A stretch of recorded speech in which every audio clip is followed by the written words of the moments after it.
What if buying dinners for two strangers could make you a millionaire overnight? This is Darius Johnson, 17 years old, washing dishes for $8 an hour. Tonight, he's about to make a choice that changes everything.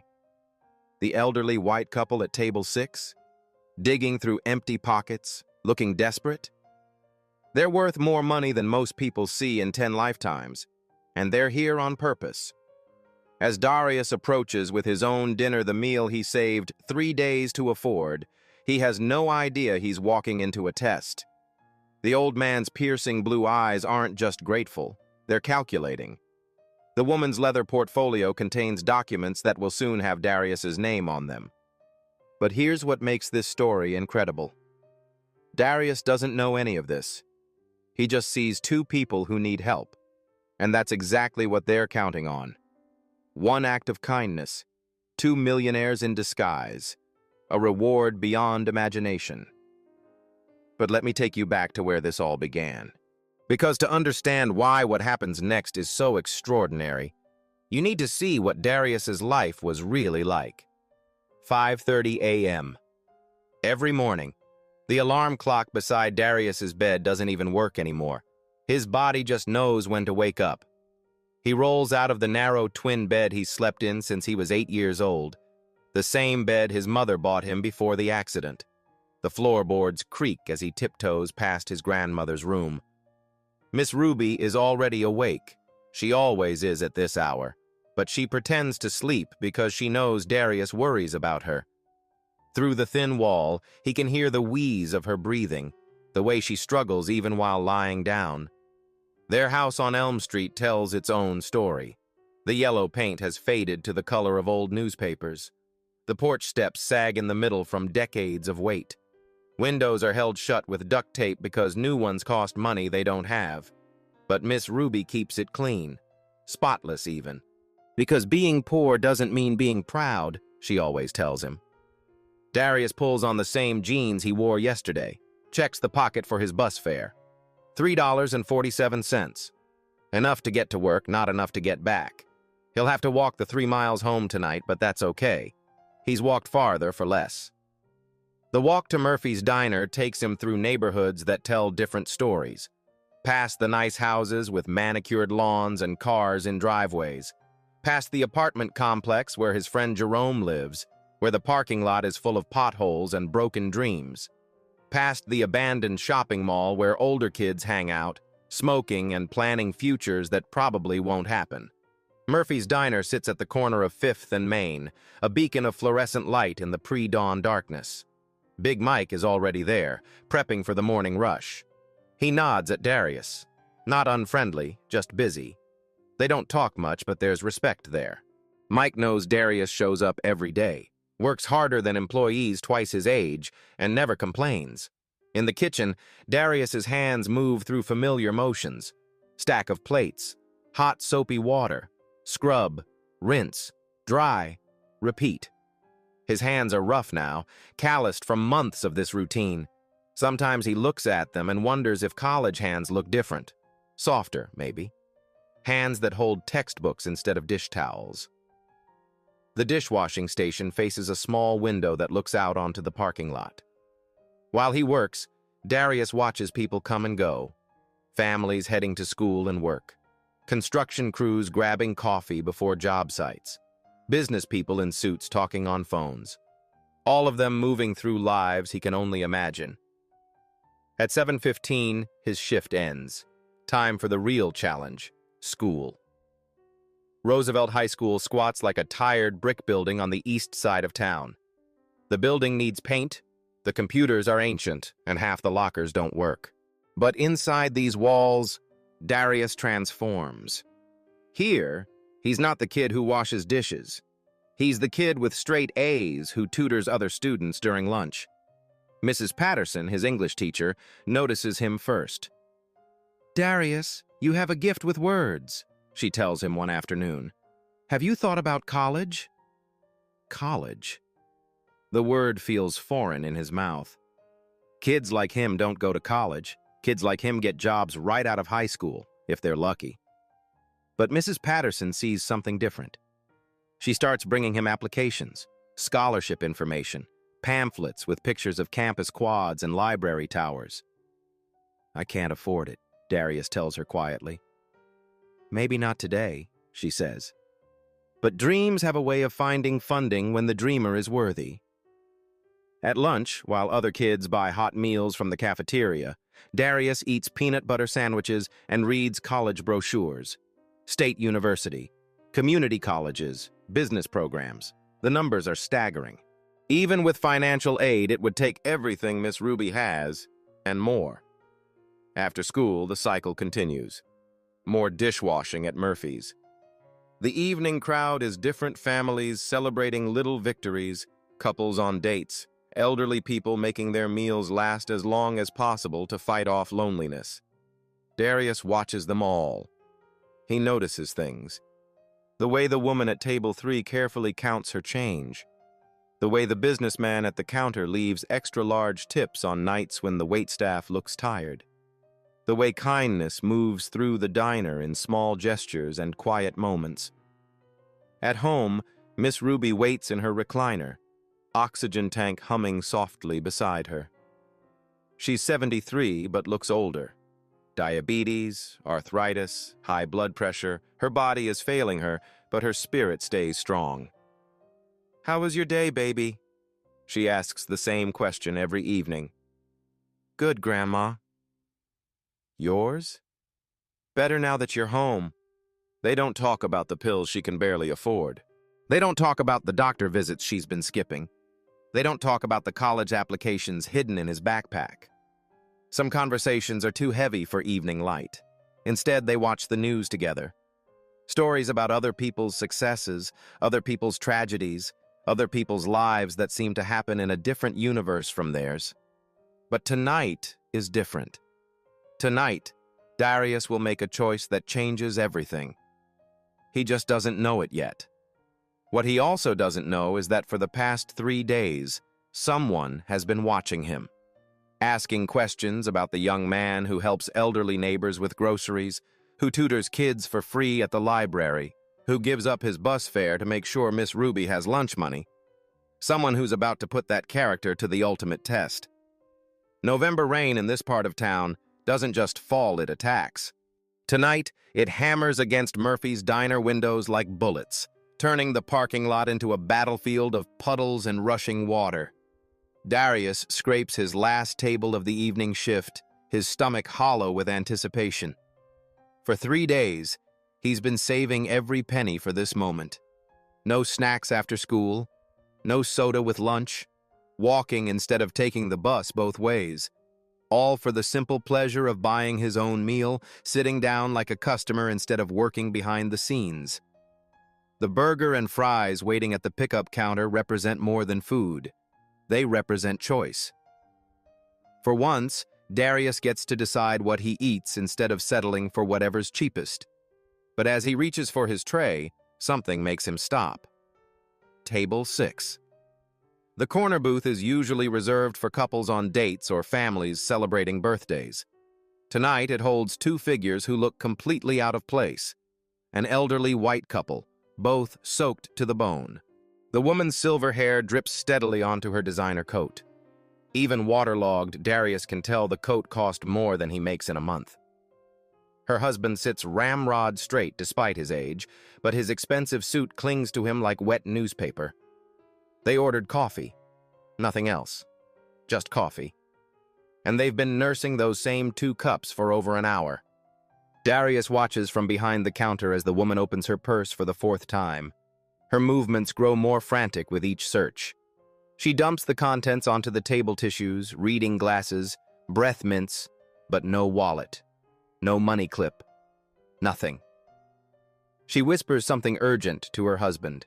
He pats down his coat pockets, then his pants pockets, then back to his coat. The shake of his head tells the story before he even speaks. "I don't understand," the woman says, loud enough for Darius to hear. "I had it when we left the house." "I'm sure I had it." Her husband checks his pockets again, more desperately this time. He pulls out an antique gold pocket watch, examines it as if money might magically appear behind its face. Nothing. Sandy, the evening waitress, approaches their table with obvious reluctance. She's worked here long enough to recognize the signs. Nice people, bad situation. The kind of problem that breaks your heart but doesn't pay the bills. Folks, I hate to bother you, but... She holds the check between two fingers like it might bite her. The woman's face crumbles. We're so embarrassed. We seem to have misplaced our wallet. I don't know how, this has never happened before. Through fragments of their conversation, Darius pieces together their story. Their Mercedes broke down on the interstate, 2 miles from the nearest exit. They walked through the storm to find help, hoping to call their son from the diner's payphone. But the payphone is broken, held together with electrical tape and good intentions. The man's voice carries decades of authority, even in defeat. Perhaps we could leave something as collateral? I have my watch and my wife has some important papers. I'm sorry, Sandy interrupts gently, but Mike has a strict policy. No exceptions. Big Mike himself appears from the kitchen, arms crossed over his chest. He's not cruel, just practical. The diner operates on razor-thin margins. Free meals, even for desperate elderly couples, can't happen. Not if he wants to keep the doors open. Look, folks, Mike says, his voice softer than his expression. I wish I could help, but... We understand, the man says quickly, rising from the booth. Come, Margaret. We'll figure something out. Margaret clutches a worn leather portfolio against her chest like a shield. For just a moment, as she stands, Darius catches sight of what's inside. Official-looking documents, certificates of some kind, and something with an embossed gold logo that seems familiar, though he can't place where he's seen it before. The couple moves toward the door, their dignity intact, but their pride clearly wounded. Outside, the storm rages with renewed fury. Lightning illuminates the empty parking lot where their broken-down luxury car waits like a stranded island. They can't go back out in that, Sandy murmurs, watching through the window. Not at their age. Not in this weather. But Mike has already turned away, back to his kitchen, back to the business of staying afloat. Darius looks at his untouched meal on the counter. The burger is still warm. Fries are still crispy. The reward for 3 days of sacrifice, sitting there while two people who clearly lived very different lives face a humiliation he knows. The elderly couple reaches the door. The man's hand is on the handle when Margaret stops, looking back at the warm diner they're about to leave for the cold, wet night. That's when Darius makes his choice. But what he doesn't know, what he can't possibly know, is that this moment has been 3 days in the making. That the broken-down Mercedes in the parking lot has been strategically positioned. That the lost wallet is safely tucked in Margaret's coat pocket. That Harold's antique watch has a hidden compartment containing more cash than Darius makes in a year. He's about to walk into the most important test of his life, disguised as a simple act of kindness. Darius doesn't think. He just moves. His meal sits on the counter, still warm, still waiting, still representing 3 days of careful sacrifice. But watching Margaret's shoulders slump as she faces the storm-lashed parking lot, something inside him simply decides. Sandy, he calls out, crossing the diner in quick strides. Hold up. The elderly couple turns. Margaret's eyes are rimmed red, whether from embarrassment or the cold rain, Darius can't tell. Harold's pale blue eyes fix on him with startling intensity, as if he's seeing Darius for the first time. Folks, Darius says, approaching their table with his untouched tray. This one's on me tonight. Silence. Margaret blinks rapidly. Oh, sweetheart, that's very kind, but we couldn't possibly... Please. Darius sets the burger and fries in front of them, then slides into the booth without invitation. My grandmother always says kindness is the only thing that multiplies when you give it away. Harold's gaze never wavers from Darius's face. Something flickers behind those pale eyes. Calculation. Recognition? But his voice remains steady, dignified. Son, this is your meal. You worked for this, and I can work for another one. Darius flags Sandy down. Can you bring them some fresh coffee? And maybe see if Big Mike will let you use the kitchen phone to call about their car. Sandy nods, understanding immediately. Pete's garage is still open. He does emergency towing. As Sandy bustles away, Darius turns back to the couple. I'm Darius, by the way.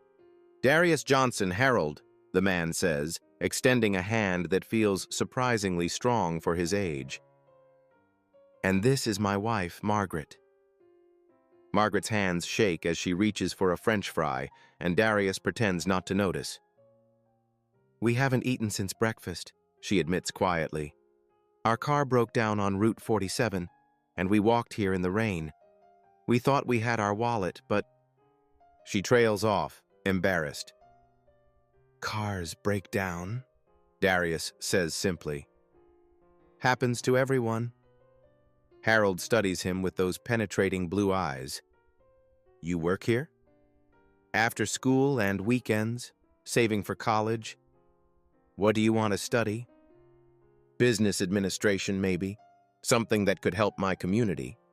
Darius shrugs, suddenly self-conscious. Sounds silly, probably. Not silly at all. Harold's voice carries an authority that seems at odds with his current situation.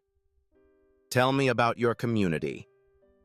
It's an odd question from a stranded traveler, but Darius finds himself answering anyway. Roosevelt High needs better computers. The neighborhood could use a medical clinic. People have to travel across town for basic care. And there's this old shopping mall that's been abandoned for years. Prime real estate, just sitting empty. Margaret and Harold exchange a glance. She clutches her leather portfolio tighter against her chest, and again, Darius catches a glimpse of that embossed gold logo. Something about it tugs at his memory, but he can't place it. Sandy returns with the coffee and news. Pete's on his way. I should be here in 20 minutes. Thank you, Harold says, then turns back to Darius. What's your last name again? Johnson. Darius Johnson. Harold pulls out an expensive business card holder, real leather, gold corners, then pauses. Instead of selecting one of the elegant cards inside, he reaches for a plain napkin and writes carefully on it. Darius Johnson, Harold repeats, as if testing how the name sounds. And your address? The question seems oddly formal, but Darius gives it anyway. 1427 Elm Street. Margaret whispers something urgent to her husband, gesturing toward her portfolio.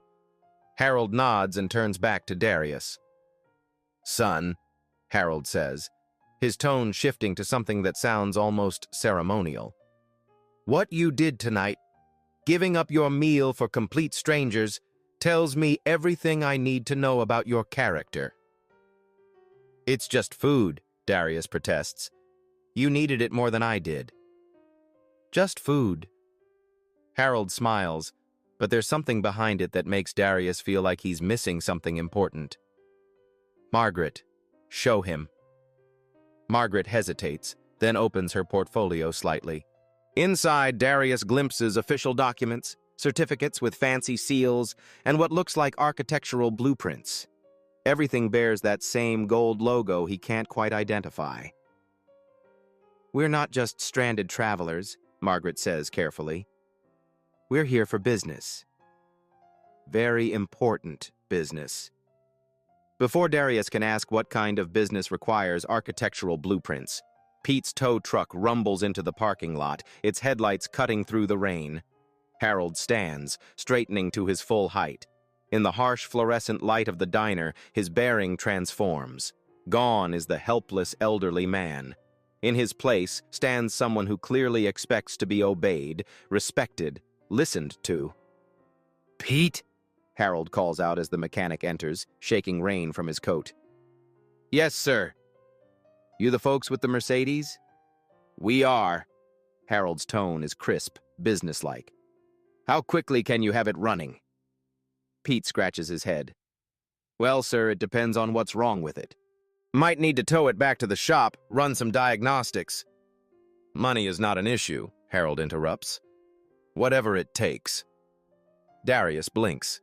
30 minutes ago, this man couldn't afford a cup of coffee. Now he's telling a mechanic that money is no object? As they prepare to leave, Harold pauses at the table where Darius still sits, trying to process what just happened. Son, Harold says, placing a firm hand on Darius's shoulder. You've given us something far more valuable than a meal tonight. And I want you to know, we don't forget kindness. He slips the napkin with Darius's information into his coat pocket like it's a precious document. Margaret steps forward, still clutching her portfolio. Darius, what you did tonight means more than you realize, more than you can possibly imagine. It was just, Darius begins. It was a character, Harold interrupts. Pure, unselfish character. The kind that's rarer than diamonds and more valuable than gold. As they head toward the door with Pete, Harold turns back one final time. The storm has passed, and streetlights illuminate his profile. For just a moment in that light, he looks familiar. Not like someone Darius has met, but like someone he's seen somewhere before. In a newspaper, maybe. Or on television. We'll be in touch, Harold says, and something in his voice makes it sound less like a polite goodbye and more like a promise. The Mercedes starts on the first try. As the luxury car disappears into the night, Darius sits alone in the empty diner, staring at his reflection in the rain-streaked window. Something extraordinary just happened, but he can't quite put his finger on what. What he doesn't know is that Harold is already on his phone, making calls that will change everything. The first call is to his assistant. Cancel my morning meetings. I need background checks, academic records, and character references for a young man named Darius Johnson. The second call is to his lawyer. Draft the paperwork we discussed. I think we found our candidate. The third call will happen at exactly 9 a.m. tomorrow morning to the principal of Roosevelt High School. But for now, Darius just sits in the quiet diner, wondering why giving away his dinner feels like the beginning of something much bigger than hunger. The diner feels different after they leave, quieter, like the air itself is holding its breath.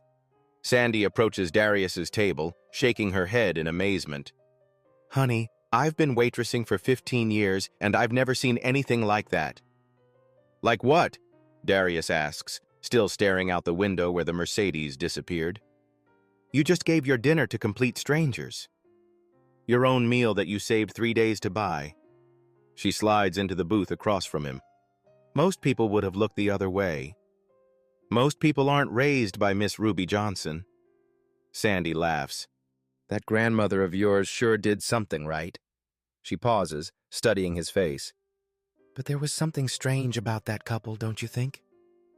Before Darius can answer, Big Mike emerges from the kitchen carrying a fresh plate.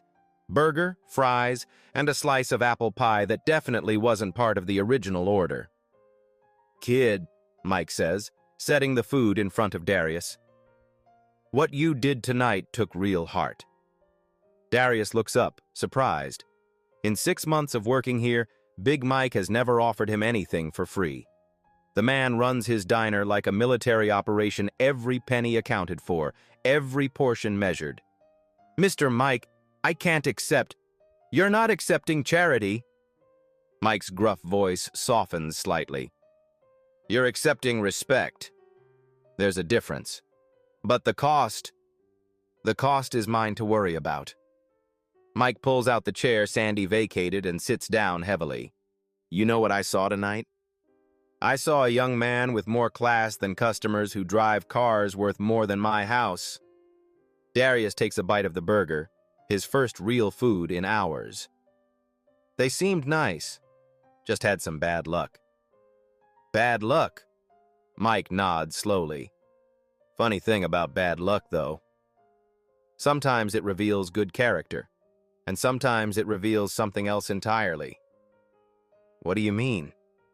Mike stands, adjusting his apron. Nothing, kid. Just eat your dinner. You earned it twice over tonight.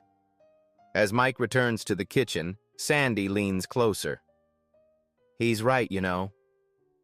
There was something off about those people. Off how? Well, for starters, Pete said their car started right up once they got to it. No engine trouble at all.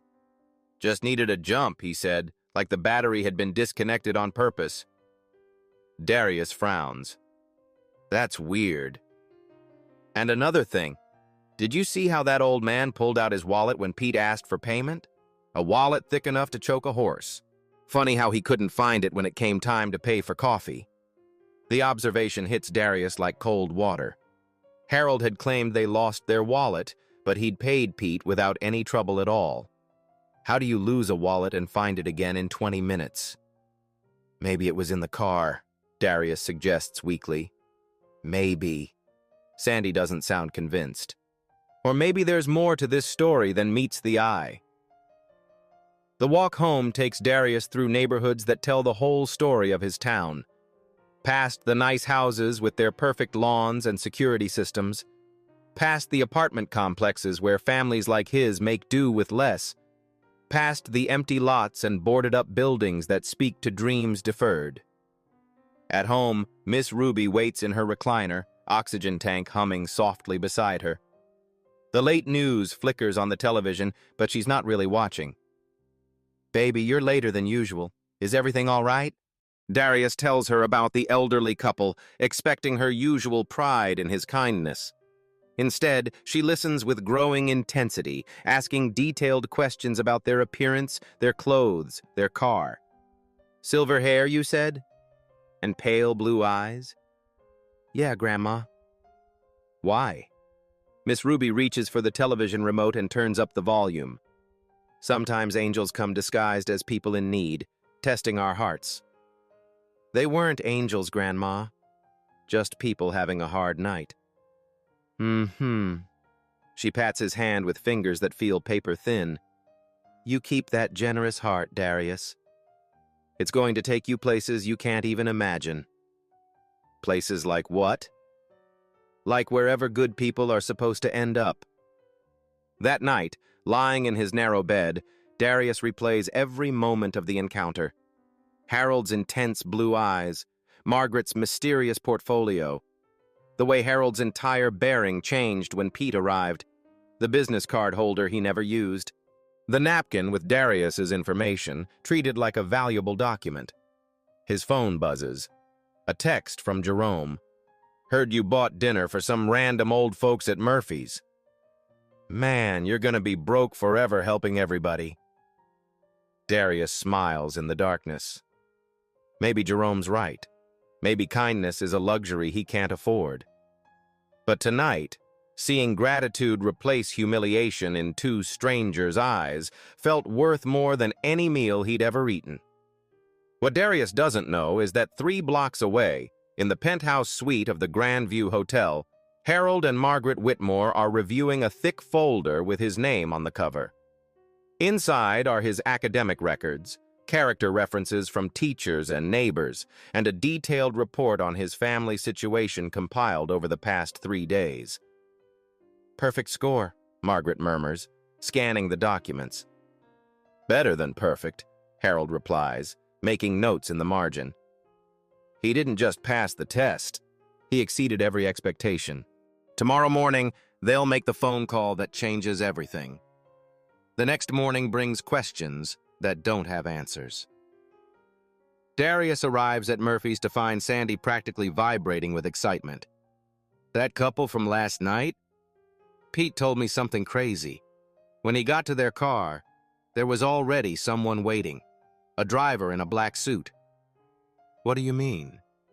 Professional guy standing next to a second car. Pete heard the old man talking about foundation protocols and candidate assessment. What kind of stranded folks talk like that? The words hit Darius strangely. Foundation protocols. Candidate assessment. During the first period, Mrs. Patterson pulls him aside. Darius, I received an interesting phone call this morning. Someone asking about your character, your grades, your plans for college. She studies his face. They knew an awful lot about you already. What do you mean? They knew your GPA, your job at Murphy's, even that you walk Mrs. Carter's groceries home every Tuesday. Her voice drops. They weren't asking if you were a good student. They were asking if you were a good person. At lunch, Jerome finds him in the library, phone in hand. Yo, D, you need to see this. He slides his phone across the table. Look at this news article. The headline reads, Whitmore Foundation announces surprise local visit. Darius scans quickly. The Whitmore Foundation, worth $200 million, is conducting community assessments for a major new initiative. Their CEO personally visits potential sites. But Darius has stopped reading. His eyes lock on the foundation's logo, an elegant gold emblem. The same logo he glimpsed in Margaret's leather portfolio last night. Jerome, what does the CEO look like? Don't say. The article mentions he's intensely private and avoids publicity photos. Jerome looks curious. Why? Before Darius can answer, the intercom crackles throughout Roosevelt High. Darius Johnson, please report to the principal's office immediately. In 6 years at Roosevelt High, Darius has never been called to the principal's office. Not once. As he walks through hallways, students stare and whisper. Teachers pause to watch him pass.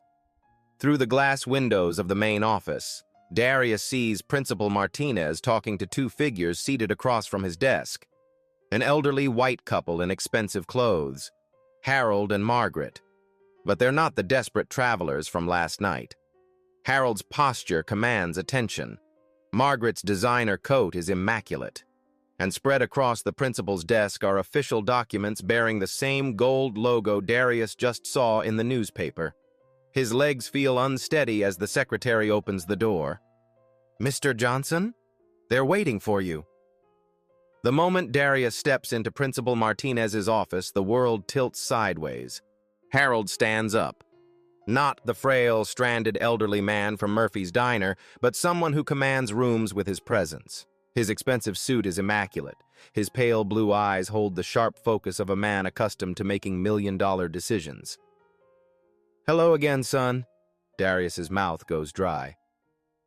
You're Harold Whitmore. I am. Harold's smile is warm, but calculating. And last night you bought dinner for one of the most powerful philanthropists in the state. The question is, why? The room spins. Darius grips the back of a chair to steady himself. You needed help. It didn't matter who you were. Exactly. Margaret speaks for the first time, her voice carrying the authority of someone accustomed to boardrooms and million-dollar budgets. Harold, show him. Principal Martinez, who's been silent until now, slides a thick folder across his desk. Darius's school photo is paperclipped to the cover, along with his full name in bold letters. Darius Johnson, Candidate Assessment. We've been researching you for the past 72 hours, Harold explains, opening the folder to reveal page after page of documentation. Academic transcripts, work evaluations from Big Mike, character references from teachers, even photographs of Darius helping elderly neighbors with groceries. Darius stares at the papers, his mind struggling to process what he's seeing. You've been watching me? We've been evaluating you, Margaret corrects gently. The Whitmore Foundation is launching our most ambitious project ever, a comprehensive community development initiative. We need someone local, someone who understands real hardship but maintains hope. Someone whose character we can trust absolutely, Harold adds, turning pages in the folder. Straight A's despite working 20 hours a week.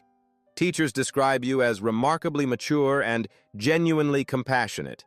Your boss says you're the most reliable employee he's ever had. Mrs. Carter from the corner store mentions you help with her inventory every week without being asked. Margaret continues, reading from a typed report. Mrs. Williams says you shovel her walkway every winter and refuse payment. The librarian notes you tutor struggling students during your lunch breaks. Darius feels like he's watching this happen to someone else. I don't understand. You were testing me? Harold closes the folder and looks directly into Darius's eyes. Last night wasn't an accident. We've been in town for 3 days asking questions, observing. Your name came up repeatedly as someone who embodies the values we're looking for. So, the broken-down car? Staged. Harold's tone is matter-of-fact. We needed to create a situation where you could choose kindness or indifference, where the choice would cost you something you valued. The lost wallet? Margaret pats her coat pocket. Safe and sound the entire time. The betrayal hits him like a physical blow. You lied to me. We created a scenario, Harold corrects. There's a difference. What we wanted to see was authentic, how you'd respond when you thought no one was watching, when there was nothing in it for you. Principal Martinez leans forward.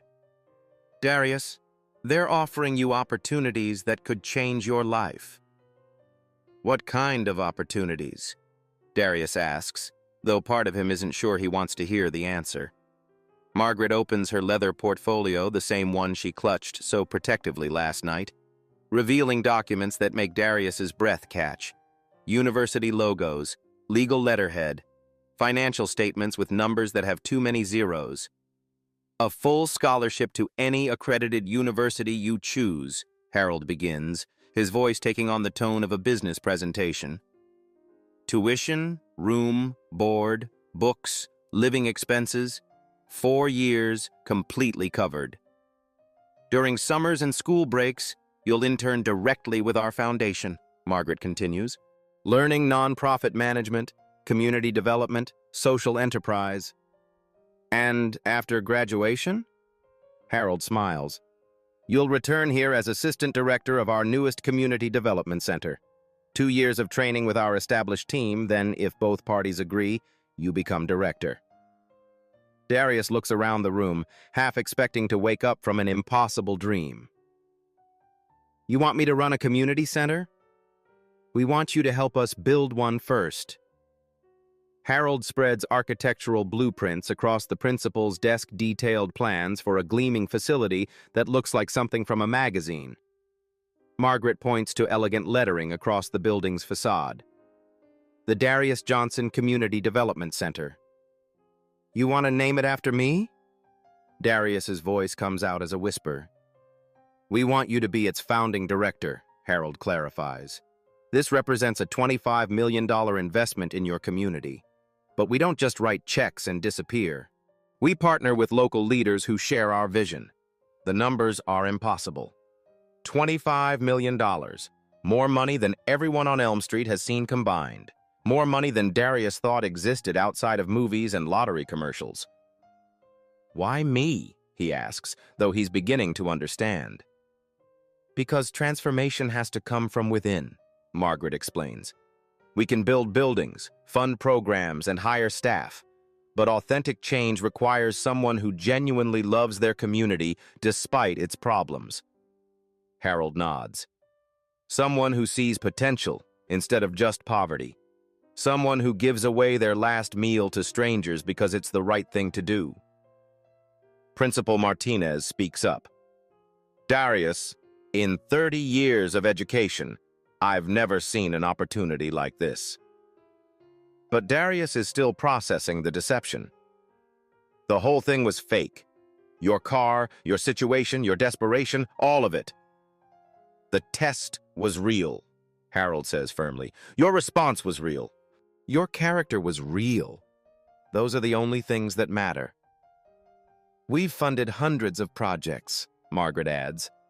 But we've never offered full partnership to someone your age. You'd be the youngest director in our foundation's history. Harold pulls out his real business card, this time heavy cardstock with the gold logo embossed in the corner. Take 2 weeks to think about it. Visit our other community centers. Talk to people whose lives we've changed together. Make sure this aligns with your own vision. As he hands Darius the card, Harold's expression softens.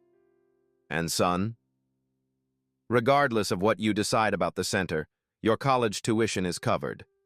What you did last night, giving something precious to strangers, deserves recognition no matter what.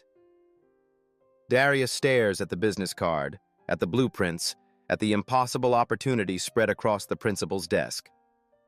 "There's just one condition," Margaret says, her voice serious. "You can't do this for the money or recognition. You have to genuinely want to serve your community, because that's the only way it works." Outside the principal's office, students are changing classes, moving through their ordinary day, while Darius sits in a room where his entire future is being rewritten. But the biggest shock is still coming, when he realizes this isn't just about him. It's about everyone he's ever tried to help, everyone he's ever dreamed of lifting up, everyone who's ever believed that kindness matters even when no one is watching. This is about proving that sometimes, just sometimes, good people really do win.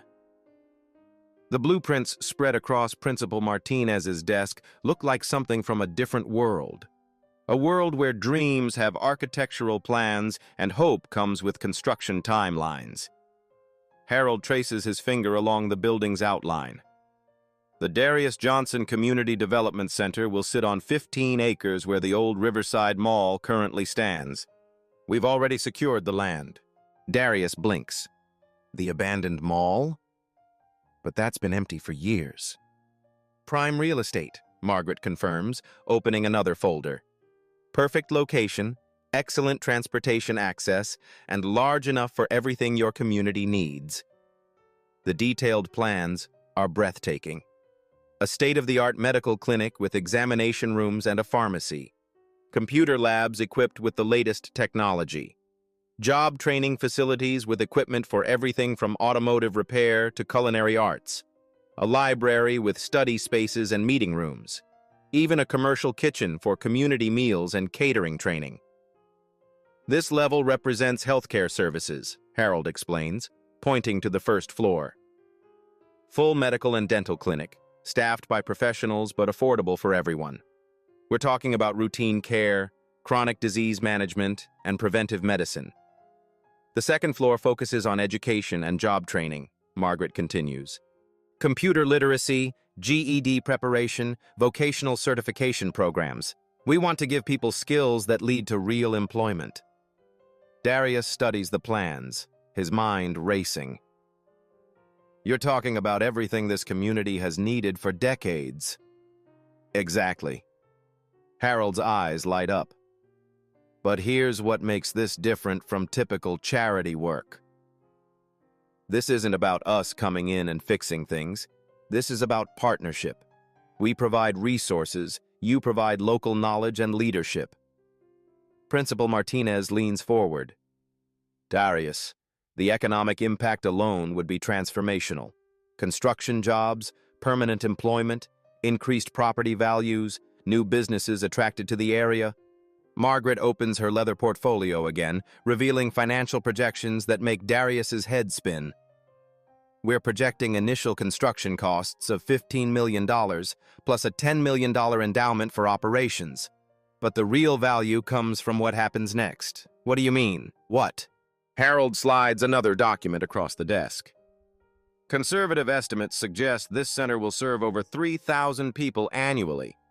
Medical clinic visits, educational programs, job placements, community events. We're talking about touching virtually every family in this area. The numbers are staggering, but what hits Darius hardest is seeing his neighborhood's problems laid out in official documents with real solutions attached. Roosevelt High's computer lab hasn't been updated in 8 years, Margaret reads from her notes. 41% of adults in this zip code lack basic digital literacy. The nearest medical clinic is 12 miles away, creating transportation barriers for elderly and low-income residents. We know, Harold adds, because we spent 6 months studying this area before we ever set foot in Murphy's Diner. 63% of children live below the poverty line, but we also found something else. He turns to a page filled with interview transcripts. Darius recognizes names, neighbors, teachers, local business owners. page after page of people mentioning his name. They talk about the young man who helps with groceries, Margaret reads, who tutors kids at the library, who shows up at community meetings with ideas and optimism, who treats everyone with respect regardless of their circumstances. You're already a community leader, Harold observes.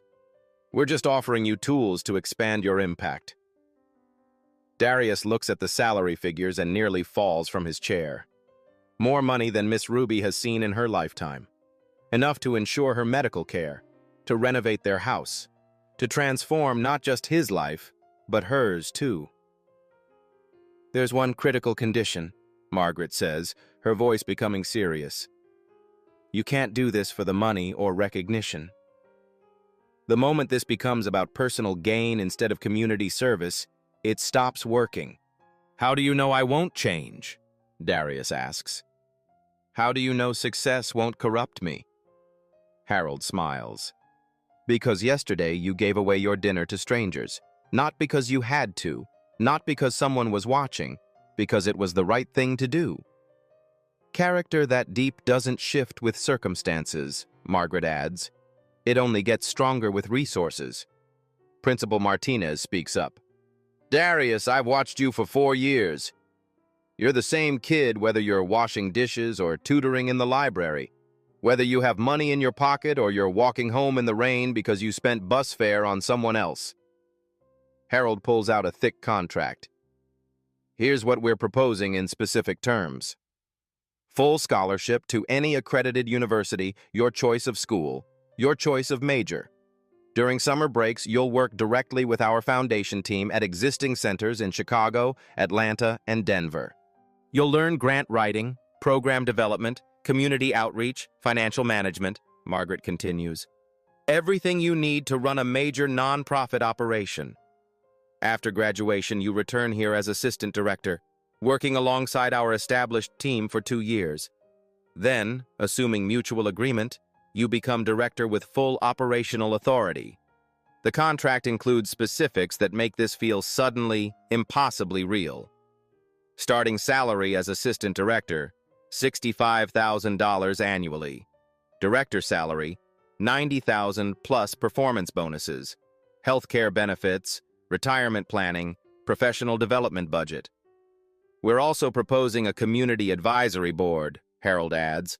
Local residents who help guide programming and ensure we're meeting real needs. This isn't about imposing outside solutions. It's about amplifying local wisdom with adequate resources. Darius thinks about Miss Ruby's medical bills, about Roosevelt High's outdated computers, about the boarded-up buildings on Elm Street that could house thriving businesses. What if I'm not ready? He asks quietly. What if I fail? Then you'll have failed while trying to help your community, Margaret responds. That's not failure. That's heroism. Harold leans back in his chair. Son, we've funded hundreds of projects over 20 years. We know potential when we see it. You have something most people never develop the ability to see what could be instead of just what is. Plus, Margaret adds with a smile, you'll have the full backing of a $200 million foundation. You won't be doing this alone. Darius stares at the documents, the blueprints, the impossible opportunity laid out before him. Everything he's dreamed of for his community, rendered in precise architectural detail and backed by more resources than he ever imagined possible. Take your time, Harold says gently. Visit our other centers. Talk to directors who started exactly where you are now. Make sure this feels right. But deep down, Darius already knows his answer. The question isn't whether he wants this opportunity.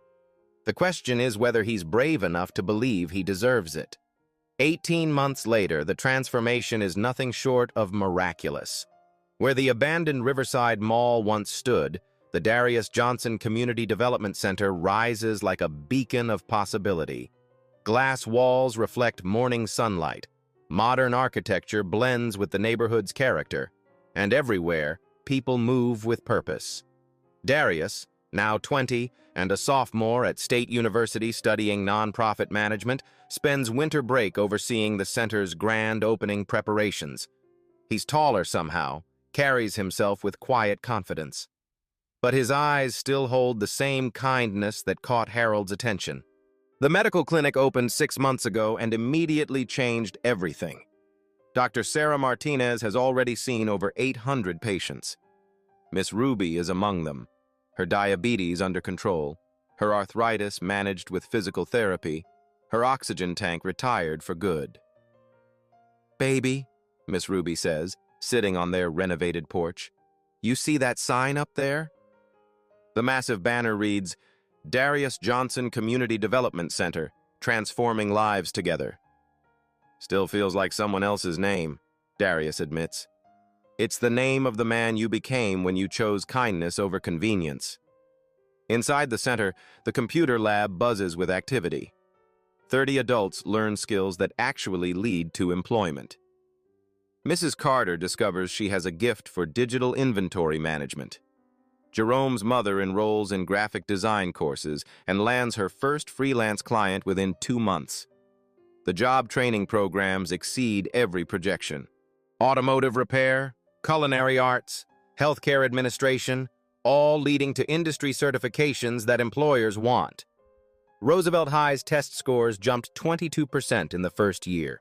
Students now have quiet study spaces, modern computers, and tutoring programs staffed by college students who look like them. The center's commercial kitchen became something unexpected. Big Mike expands his catering business, hiring 6 new employees from the job training program. Sandy opens her own restaurant, a small cafe inside the center. Local news coverage brings state attention. Channel 7 features The Darius Effect, documenting how one center sparked transformation throughout the neighborhood. Property values on Elm Street rise as abandoned houses get renovated by residents who learned construction skills. The governor visits for the ribbon cutting. The Whitmore Foundation model proves that sustainable change requires local leadership supported by strategic investment. We're implementing similar partnerships in 5 additional communities. But the real stories happen quietly. Elderly residents get regular checkups. Teenagers choose study groups over street corners. Small businesses launch, creating jobs for neighbors who'd given up hope. Crime drops 18% in the first year, not because of increased security, but because people have better things to do. Harold and Margaret attend every milestone, but they stand in the back, letting Darius and the community take center stage. In his ribbon-cutting speech, Darius thanks them but focuses on neighbors who made the vision real. This center exists because Mrs. Patterson believed in her students, because Big Mike showed kindness to a kid who washed dishes, because Miss Ruby taught me that generosity multiplies when you share it. The applause echoes off the glass walls, but Darius notices Harold wiping his eyes. A reporter approaches Darius afterward. "What's next for the center?" "Sustainability," Darius answers. "We're not just providing services. We're teaching people to provide services for each other. In 5 years, this community won't need us anymore. They'll be helping other communities instead." That's an unusual goal for a nonprofit director. The goal was never to create dependency. It was to create capacity. There's a difference. 6 months after opening, that difference becomes clear. The center's programs have generated 43 new jobs, launched 12 small businesses, and placed 67 people in full-time employment outside the community. But the most important number is one act of kindness that multiplied into thousands. What nobody could have predicted was what would happen next, when Darius faced his first real test as a leader, proving that character under pressure looks exactly like character under poverty. 2 years later, Darius, now 22 and the center's official director, sits in his office reviewing applications for the foundation's newest scholarship program. Through his window, he watches children play in the center's playground while their parents attend GED classes. His office walls tell the story of transformation. Framed photos of the center's construction, the first graduating class of the culinary program, Miss Ruby cutting the ribbon at the medical clinic's expansion, Harold and Margaret at last month's community appreciation dinner. A soft knock interrupts his thoughts. Sandy from Murphy's Diner peers in, nervous but determined. Darius? I'm sorry to bother you, but there's a family at the diner. Their stranded car broke down, and they can't pay for their meal. I remembered what you did that night and thought maybe. Darius smiles, closing his laptop without hesitation. I'll be right there. Murphy's Diner looks exactly the same: fluorescent lights, worn booths, the smell of coffee and possibility. But the corner booth where Harold and Margaret once sat now holds a young Hispanic couple with 2 small children, huddled together and speaking in worried whispers. The woman apologizes in broken English while her husband counts pocket change with shaking hands. Their clothes are travel-worn. Their eyes hold the familiar mixture of pride and desperation that Darius remembers too well. Folks, Darius says, approaching their table with 2 meals from the counter. This one's on me tonight. As they eat, he learns their story. Miguel and Rosa, migrating north for construction work promised by Rosa's cousin. Their car broke down on the interstate, their savings barely enough for the towing fee. They have skills: Miguel in construction, Rosa in childcare, but no connections, no references, no way to prove their worth to potential employers. You know, Darius says thoughtfully, we're always looking for good people at the community center. Can't promise anything permanent, but maybe we can help you get started. He pulls out his business card, simple, professional, with the center's gold logo. On the back, he writes their names carefully, just as Harold once wrote his. Miguel and Rosa Santos, he says aloud, the same way Harold once repeated his name. And your phone number? 2 hours later, Miguel is reviewing job opportunities in the center's construction training program. Rosa is discussing childcare positions with the center's family services coordinator.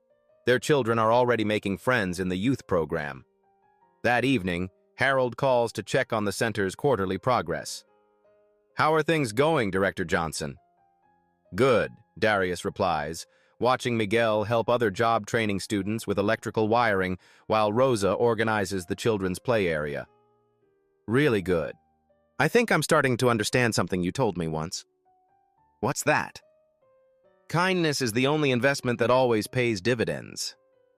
Harold chuckles. And what's your return rate so far?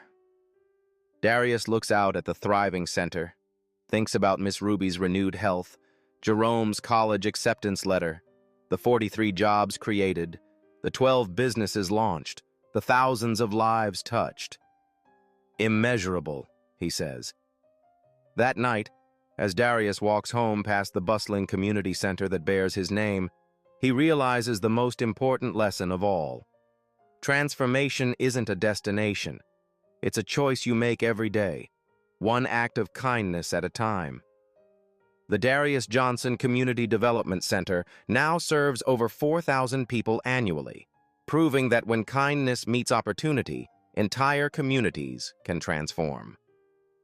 But this story isn't unique. It's happening in neighborhoods across America, led by ordinary people who choose extraordinary compassion. Right now, in your own community, someone like Darius is washing dishes after school, helping elderly neighbors, believing in possibilities others can't see. They're not waiting for permission to make a difference. They're already doing it, one small act at a time. What if your kindness could unlock someone's potential? What if a stranger's generosity could change your trajectory? Here's what I want you to do. Think about one person in your life who showed you unexpected kindness. Share their story in the comments below. Let's remind each other that transformation starts with seeing the person, not their circumstances. Like this video if you believe kindness still matters. Subscribe for more real-life stories that prove ordinary people create extraordinary change. Because somewhere tonight, someone is choosing kindness over indifference and changing the world one heart at a time.